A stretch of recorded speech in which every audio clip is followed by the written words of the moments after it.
Hello everyone, welcome back to my channel. आज हम start करेंगे नेक्स्ट चैप्टर क्रियाकाल। क्रियाकाल जैसे कि नाम से ही पता लग रहा है, ये दो वर्ड्स से मिलके बना है, क्रिया और काल। क्रिया का मतलब है यहाँ पे चिकित्सा और काल से मतलब है अवसर। तो क्रियाकाल का कंबाइंड मीनिंग बनता है चिकित्सा का अवसर। काल आयुर्वेद में दो टाइप के बताए गए हैं, नित्य काल और दूसरा होता है स्थिर काल। अब यहाँ पे रोगों की अवस्थाएं बताई गई हैं। जो डिसीज़ है उसकी 6 स्टेजेस होती हैं: संचय, प्रकोप, प्रसर, स्थान संचय, व्यक्ति और भेद। रोगों की अवस्थाओं को डिफाइन करने के लिए ये श्लोक दिया गया है। संचयम च प्रकोपम च प्रसरम स्थान संचयम व्यक्तिम भेदम च यो वेत्ति रोगाणाम सा भवेद भिषक। इसमें ये संचय, प्रकोप, प्रसर, स्थान संचय, व्यक्ति और भेद, ये 6 अवस्थाएं बताई गई हैं। ये रोग की 6 अवस्थाएं हैं और जो व्यक्ति रोग की इन 6 अवस्थाओं को जानता है, इनको समझता है, उसको हम चिकित्सक कहते हैं, मतलब वही डॉक्टर होता है। यदि कोई चिकित्सक रोग को पहली अवस्था संचय में ही रोग को डायग्नोस कर लेता है तो वह योग्य चिकित्सक कहलाता है। हम एक चिकित्सक, एक डॉक्टर की कैपेबिलिटी का पता लगा सकते हैं कि वो डिसीज़ को कितनी जल्दी आइडेंटिफाई कर पाता है। अगर वो डिसीज़ को पहली ही स्टेज संचय अवस्था में ही आइडेंटिफाई कर लेता है तो वो एक योग्य चिकित्सक है, मतलब वो आपका ट्रीटमेंट बहुत अच्छे से कर सकता है। और अगर रोग को पहली ही स्टेज मतलब संचय अवस्था में अगर इसे डायग्नोस कर लिया जाता है तो ऐसा माना जाता है कि रोग आगे नहीं बढ़ेगा और हम उसका ट्रीटमेंट जल्दी से जल्दी करके उसे और ज़्यादा डिसीज़ को फैलने से बचा सकते हैं। अब हम एक एक करके रोग की जो 6 अवस्थाएं, जो 6 स्टेजेस बताई गई हैं, उनको डिटेल में पढ़ेंगे। सबसे पहले आती है हमारी फर्स्ट स्टेज, संचय। दोष अगर अपने स्थान पर रहते हुए माइन्यूट क्वांटिटी में बढ़ जाते हैं तो इस अवस्था को संचय कहते हैं। मतलब दोष जो अपनी जगह है वहीं पे प्रेजेंट है, लेकिन वहीं पे रहते हुए थोड़ा थोड़ा बढ़ना शुरू हो जाता है, उस कंडीशन को हम संचय अवस्था कहते हैं। दोषों के संचय होने का कारण, कि रीजंस क्या क्या है जिनकी वजह से दोष ऐसे माइन्यूट क्वांटिटी में बढ़ना शुरू हो जाते हैं। हमारे 3 दोष होते हैं, वात, पित्त और कफ। यहाँ पे उसके बारे में बताया गया है कि ग्रीष्म ऋतु, ग्रीष्म ऋतु से मतलब है समर सीजन। ग्रीष्म ऋतु में उष्णता होती है, गर्मी होती है। रूक्ष आहार विहार मतलब ड्राई चीज़ें खाने से, उसका सेवन करने से वात का संचय होता है। ग्रीष्म ऋतु में वात का संचय होता है। शिशिर ऋतु, शिशिर ऋतु से मतलब है लेट विंटर्स, इसमें शीतलता होती है और शीतलता के साथ स्निग्धता होती है, मतलब ठंडक होती है मौसम में, जिससे कफ का संचय होता है। तो शिशिर ऋतु में कफ का संचय होता है। और वर्षा ऋतु मतलब रेनी सीजन में हम शीतलता के साथ तीक्ष्ण आहार विहार का सेवन करते हैं, जिससे पित्त का संचय होता है। जब बारिश का मौसम होता है तो उस वक्त मौसम में ठंडक होती है, लेकिन उसके साथ साथ जब हम तीक्ष्ण आहार विहार का सेवन कर लेते हैं तो उससे पित्त का संचय हो जाता है। ये टेबल आपको अष्टांग की बुक में भी मिलेगी, प्रॉपर टेबल दी हुई है उसमें। इसमें आपको ये याद रखना है कि ग्रीष्म ऋतु में वात का संचय होता है, शिशिर ऋतु में कफ का संचय होता है और वर्षा ऋतु में पित्त का संचय होता है।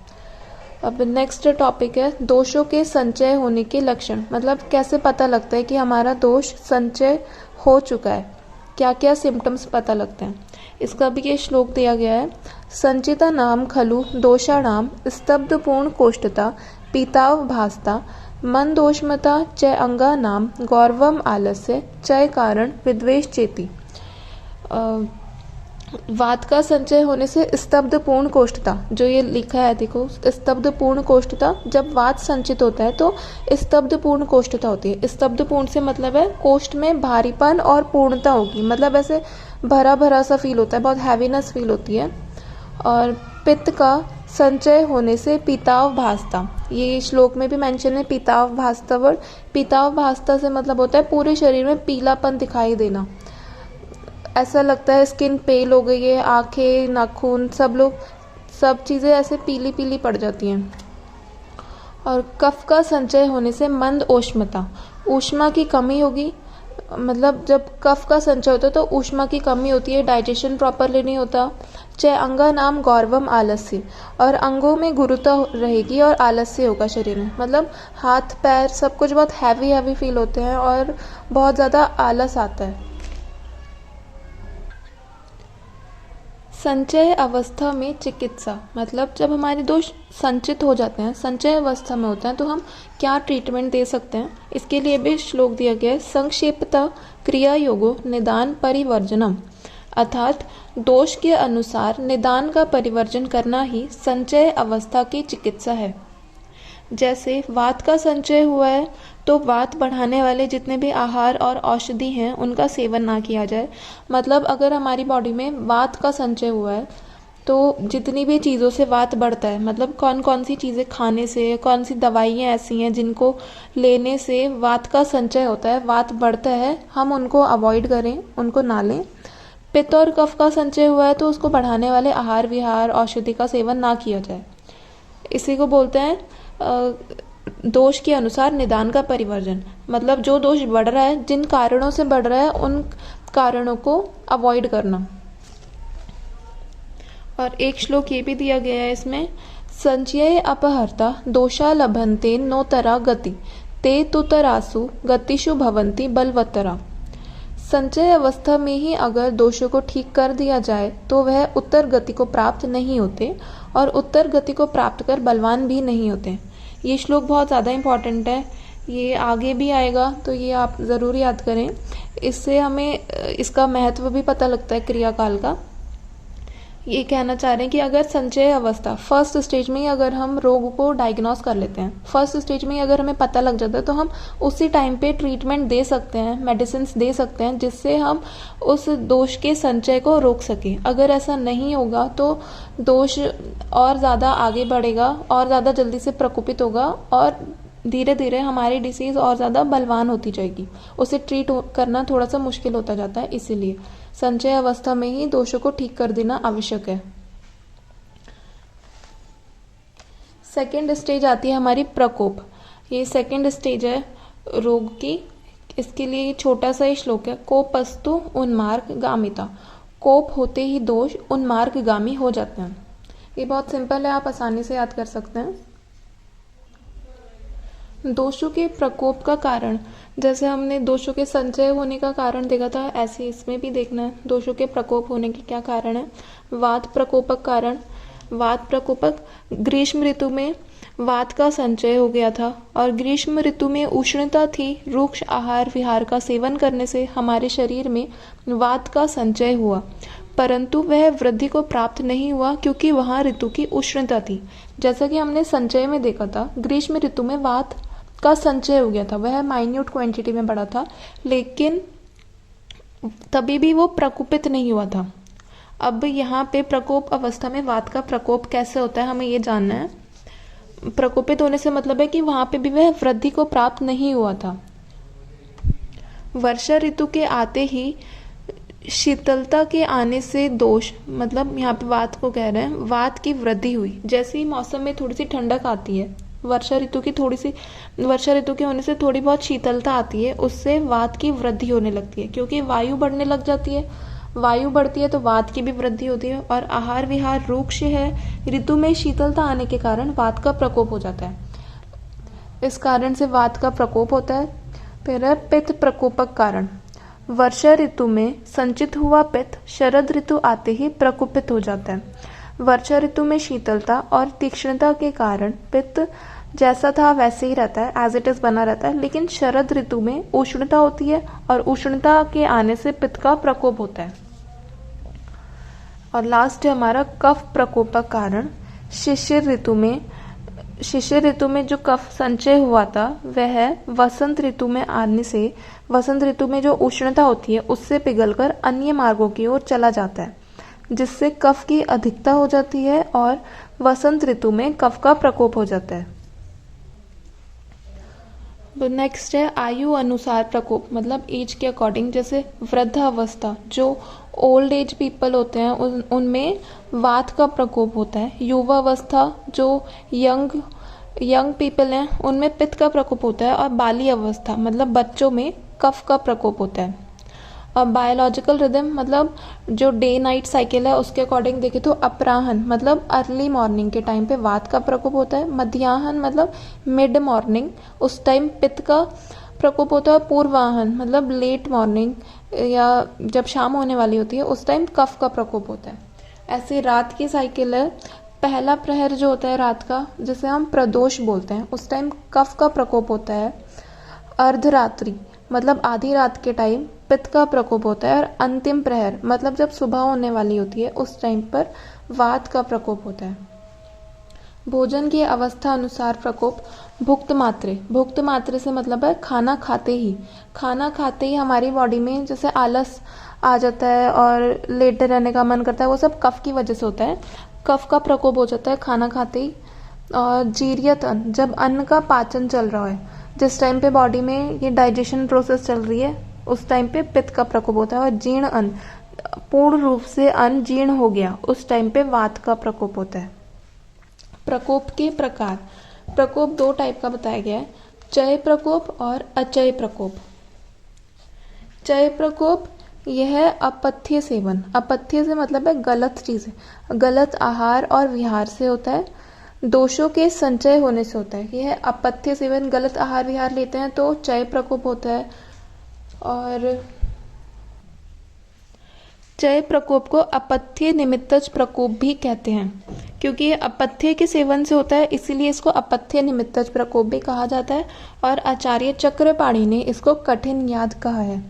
दूसरा आता है हमारा टाइप अचय प्रकोप। अचय प्रकोप ऋतु अनुसार आहार लेने से, पथ्य का सेवन करने से भी दोषों का प्रकोपित होना अचय प्रकोप कहलाता है।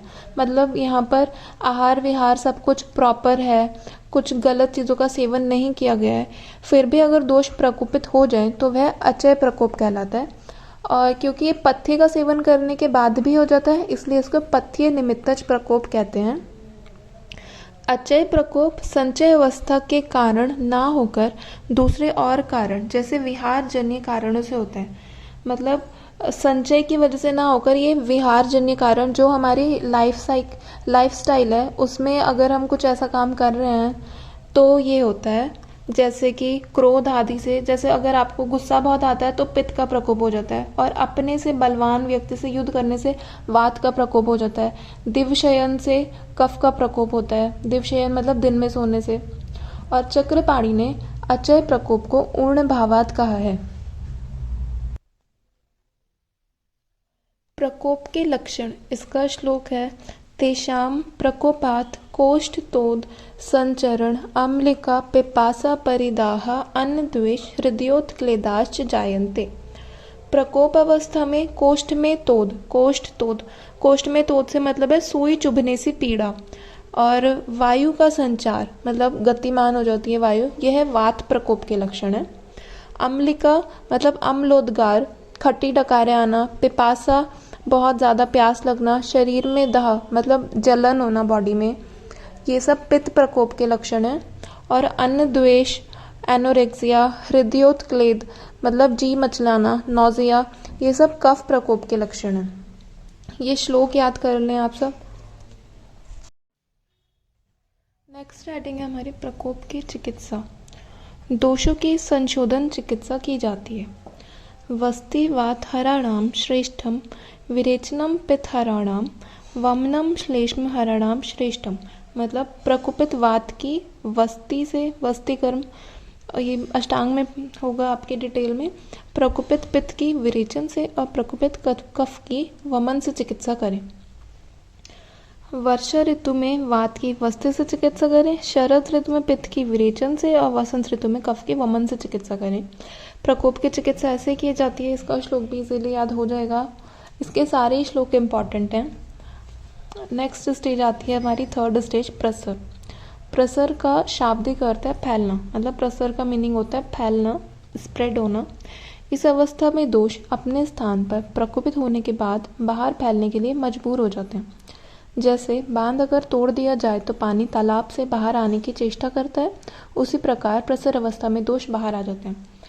संचय अवस्था में क्या हुआ था, दोष थोड़े थोड़े करके अपनी ही जगह पे थे, लेकिन अपनी स्थान पे रहते हुए माइन्यूट क्वांटिटी में बढ़ना शुरू हो गए थे। प्रकोप अवस्था में उनकी और ज़्यादा वृद्धि होती है, लेकिन प्रसर अवस्था में दोष अपने स्थान से हटकर बाहर निकल जाते हैं। ये होती है प्रसर अवस्था। जैसे एग्जाम्पल दिया गया है इसमें, बांध कोई वाटर डैम होता है, अगर वो टूट जाए तो उसके अंदर का जो पानी है वो बाहर आने की कोशिश करता है, वो बाहर आना चाहता है, वो पानी जैसे ही वो टूट जाता है। इसी तरीके से हमारी बॉडी में दोष होते हैं और वह दोष प्रसर अवस्था में बाहर आ जाते हैं। इसके कारण जैसे कि व्यायाम करने से, ऊष्मा से, अग्नि की तीक्ष्णता से, अहित सेवन से, वात वृद्धि से, दोष कोष्ठ से शाखाओं में प्रसर करने लगते हैं। ये इसके रीजंस हैं कुछ, जैसे बहुत ज़्यादा गर्मी होती है उस टाइम पर, या बहुत ज़्यादा एक्सरसाइज करने से, बहुत ज़्यादा ही अगर हम गलत चीज़ें खा रहे हैं तो इन सब से जो दोष हैं वो प्रसर अवस्था में आ जाते हैं। प्रसर के प्रकार, प्रसर 15 प्रकार का बताया गया है। वात, पित्त, कफ और रक्त। वात पित्त, वात कफ, पित्त कफ और वात रक्त। पित्त रक्त, कफ रक्त, वात पित्त रक्त, वात कफ रक्त, पित्त कफ रक्त, वात पित्त कफ और वात पित्त कफ रक्त। ये 15 प्रकार की प्रसर की अवस्थाएं बताई गई हैं। अब प्रसर के लक्षण, ये वाला श्लोक याद करना इतना ज़रूरी नहीं है, इसके बस आप हिंदी वाला पोर्शन कर लें। एवं प्रकुपितानां प्रसरतां च वयोर्विमार्गमन आटोपो ओश्चोष परिदाह धूमायनानि पित्तस्य आरोचक विपाक अंगसादश्चर्दश्चेते श्लेष्मणो लिंगानि भवन्ति तत्र तृतीय क्रियाकालम। ये श्लोक इतना इम्पॉर्टेंट है नहीं, आप इसकी हिंदी भी कर लेंगे तो चल जाएगा, और ये इतना इजी भी नहीं है। सुश्रुत के अनुसार प्रकुपित और प्रसरित दोष शरीर में निम्न लक्षणों को प्रकट करते हैं।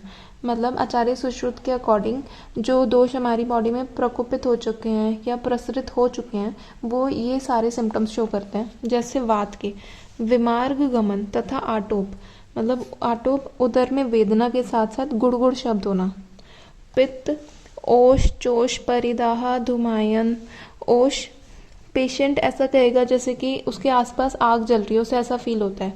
चोष में ऐसा फील होता है जैसे कि उसे आग वो छू रही है। परिदाह, पूरी बॉडी में जलन होती है। और धुमायन, धुएं के समान श्वास या डकार। और कफ में अरोचक, अविपाक, अविपाक से मतलब है भोजन का ना पचना। अरोचक मतलब किसी भी काम में मन ना लगना। अंगसाद मतलब अंगों में दर्द होना। और छर्दी, वॉमिटिंग, वमन, ये सब सिम्टम्स मिलते हैं कफ का अगर प्रकोप या प्रसर हुआ। अब प्रसर अवस्था में चिकित्सा, क्या चिकित्सा बताई गई है इसमें। वायु अगर पित्त के स्थान में चली गई है तो पित्त की चिकित्सा करें। मतलब अगर हमारी वायु जो वात है, वात अपनी जगह से हटके पित्त के स्थान में गया है तो जिस जगह पे वो गया है, जैसे पित्त के स्थान में गए तो हमें पित्त की ही चिकित्सा करनी है। पित्त अगर कफ के स्थान पर चली गई है तो कफ की चिकित्सा करें, और कफ अगर वात के स्थान पर चली गई है तो वात की चिकित्सा करें। मतलब जो दोष प्रसरित होकर जिस स्थान पर जा रहा है हमें उस स्थान की चिकित्सा करनी है। हमें यहाँ पर स्थानगत चिकित्सा करनी है। पहले स्थान पर जो दोष हैं उसकी चिकित्सा करें, उसके बाद दूसरे दोष की चिकित्सा करनी है। उसमें भी यदि बलवान दोष कोई है तो पहले बलवान दोष की चिकित्सा करें, उसके बाद देखेंगे कि किसकी करनी है। जो दोष अधिक बलवान है उसकी चिकित्सा पहले करी जाएगी। 4th स्टेज है स्थान संश्रय। ये चतुर्थ क्रियाकाल बोलते हैं, स्टेज ऑफ प्री सिम्टम्स। यहाँ पे प्री सिम्टम्स मिलने शुरू हो जाते हैं। चक्रपाणी ने स्थान संश्रय को परिभाषित करते हुए कहा है कि जहाँ दोष और दूष्य का संश्रय एकत्र हो जाता है।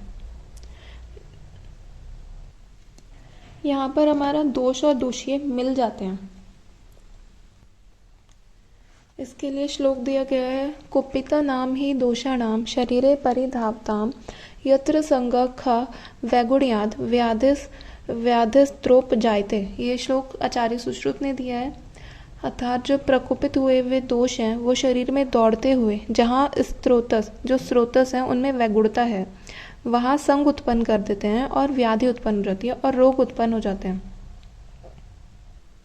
मतलब स्रोतस से मतलब है जो चैनल्स होते हैं, वहाँ पे अगर कोई भी वैगुणता है, कोई भी ऑब्स्ट्रक्शन है तो वहाँ पर जाकर ये दोष संग उत्पन्न कर देते हैं, संग बना लेते हैं, जिससे कि डिसीज डेवलप हो जाती है। स्थान लक्षण, पूर्व रूप में स्थान संश्रय लिंगम। पूर्व रूप स्थान संचय का लक्षण है। इसके स्थान लक्षण है ये, जो पूर्व रूप मतलब प्री सिम्टम है वो स्थान संचय का एक लक्षण है। और ये चतुर्थ क्रियाकाल है, इसमें पूर्व रूप के लक्षण उत्पन्न हो जाते हैं। जितने भी प्री सिम्टम्स होते हैं वो सब हमें स्थान संचय अवस्था, जो हमारी फोर्थ स्टेज है क्रियाकाल की, यहाँ पर सब हमें दिखने लग जाते हैं। जैसे कि त्वचा में मतलब स्किन में अगर दोष दूषीय समूर्छना हो गई है, मतलब अगर हमारी स्किन में कोई डिसीज होनी है, कुछ होने वाला है, तो जैसे कुष्ठ, स्किन डिसीजेस जितने भी हैं और आदि हमें प्री सिम्टम्स मिलने लगते हैं, पिंपल्स होने लगते हैं या कुछ भी हो गया, हमें ऐसे प्री सिम्टम्स मिलने शुरू हो जाते हैं, जिससे हमें पता लगा सकते हैं, हम ये एज्यूम कर सकते हैं कि आगे कोई डिसीज हो सकती है। और उदर में है तो गुल्म, विद्रधि, अग्निमांद्य, उदर रोग उत्पन्न होने लगते हैं। बस्ती में प्रमेह, अश्मरी, मूत्रघात, अन्य मूत्र रोग उत्पन्न होने लग जाते हैं। और जत्रु, ग्रीवा के ऊपर वाले रीजन के लिए ऊर्ध्व जत्रुगत, नासा, नेत्र, कर्ण, मुख रोग ऐसे हमें दिखने लग जाते हैं बॉडी में। स्थान संचय में चिकित्सा क्या करते हैं? निदान परिवर्जन मतलब सिस्टेमिक ट्रीटमेंट देते हैं, या फिर लक्षणात्मक चिकित्सा करनी चाहिए। सिम्टम्स के ऊपर सिम्टोमेटिक ट्रीटमेंट करना चाहिए उनके बेसिस पर। फिर अब बारी आती है फिफ्थ स्टेज, व्यक्तावस्था। ये पंचम क्रियाकाल है, स्टेज ऑफ सिम्टम्स। यहाँ पे जितने भी सिम्टम्स हैं वो क्लियरली विजिबल हो जाते हैं हमें, जिसमें दोषीय समूर्छना के फलस्वरूप व्याधि के लक्षण या चिन्ह प्रकट हो जाते हैं। That is pathological conditions.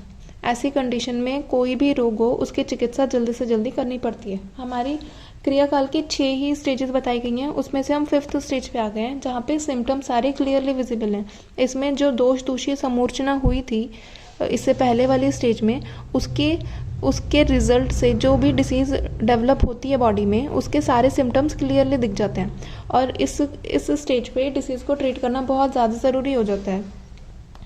व्यक्तावस्था 2 प्रकार की होती है, प्रकृति सम समवाय और विकृति विषम समवाय। प्रकृति सम समवाय, यदि रोग के असेंडिंग ही लक्षण उत्पन्न हो रहे हैं, जिसका दोष और दोषीय, जिन दोष में जाकर उसने समूर्छना करी है उसी तरह के अगर लक्षण होंगे तो प्रकृति समवाय होगी। और विकृति विषम समवाय, दोष और दोषीय समान धर्मनी परिवर्तन लक्षण नहीं होते, उसमें जो है केमिकल रिएक्शंस होने के बाद ही कुछ डिफरेंट लक्षण उत्पन्न हो जाते हैं, तो यहाँ पर विकृति विषम समवाय होता है। व्यक्तावस्था की चिकित्सा रोग अनुसार की जाती है। इसमें हम समान चिकित्सा, शोधन चिकित्सा और शल्य चिकित्सा करते हैं, जो भी डिसीज है उसके अकॉर्डिंग। लास्ट स्टेज है हमारी भेदावस्था, षष्ठ क्रियाकाल। इसको हम स्टेज ऑफ कॉम्प्लिकेशंस भी कहते हैं।